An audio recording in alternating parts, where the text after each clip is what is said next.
ବେଳାଭୂମି ସ୍ୱଚ୍ଛତା ନେଇ ଅୟୁଜେର ସଚେତନତା କାର୍ଯ୍ୟକ୍ରମ।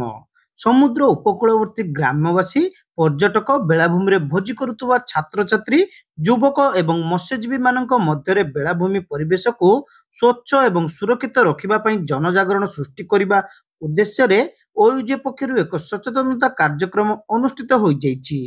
ଓଡ଼ିଶା ସାମ୍ବାଦିକ ୟୁନିୟନ ବାହାନଗା ଶାଖା ଓ ଆରୁଆବାଡ଼ ଗ୍ରାମ ପଞ୍ଚାୟତର ମିଳିତ ସହଯୋଗରେ ବୁଧବାର ଦିନ ରୂପଖଣ୍ଡ ବେଳାଭୂମିର ପାଣ୍ଡବଘାଟର ବାରୁଣୀ ପଡ଼ିଆରେ ସଫେଇ ଏବଂ ସଚେତନତା କରାଯାଇଥିଲା।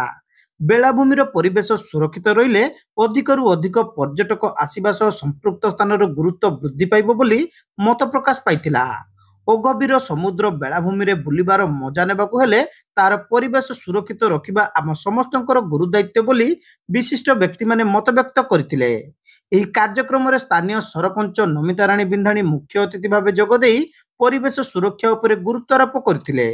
ଓଡ଼ିଶା ସାମ୍ବାଦିକ ୟୁନିୟନ ବାଲେଶ୍ୱର ଜିଲ୍ଲା ଶାଖା ସଭାପତି ଗଙ୍ଗାଧର ରାଉତ, ବରିଷ୍ଠ ସଦସ୍ୟ କହ୍ନେଇ ଚରଣ ପ୍ରଧାନ, ବାହାନଗା ବ୍ଲକ ଶାଖାର ସଂଯୋଜକ ସୋମନାଥ ସାହୁ, ବରିଷ୍ଠ ସଦସ୍ୟ ଅରୁପ ଦାସ, ରୁଚିରଞ୍ଜନ ମହାପାତ୍ର, ଶିଶିର କୁମାର ରାଉତ, ଜୟଦେବ ଆଚାର୍ଯ୍ୟ, ପାଣ୍ଡବ ବାରୁଣୀଘାଟର ସମ୍ପାଦକ କାଳିନ୍ଦୀ ଚରଣ ମହାପାତ୍ର, ଗ୍ରାମ ପଞ୍ଚାୟତର ୱାର୍ଡ ସଭ୍ୟ ସଭ୍ୟା ତଥା ଆରୁଆବାଡ଼ ଗ୍ରାମ ପଞ୍ଚାୟତର ନାୟବ ସରପଞ୍ଚ ନାରାୟଣ ମହାଳିକ, ୱାର୍ଡ ସଭ୍ୟ ଜୟନ୍ତୀ ମହାଳିକ, ବିଦ୍ୟାଧର ମାଝୀ, ଗୁରୁପ୍ରସାଦ ମହାପାତ୍ର, ସୀତାନାଥ ବେହେରା, ରାମଚନ୍ଦ୍ର ମହାଳିକ ପ୍ରମୁଖ ଅଂଶଗ୍ରହଣ କରିଥିଲେ।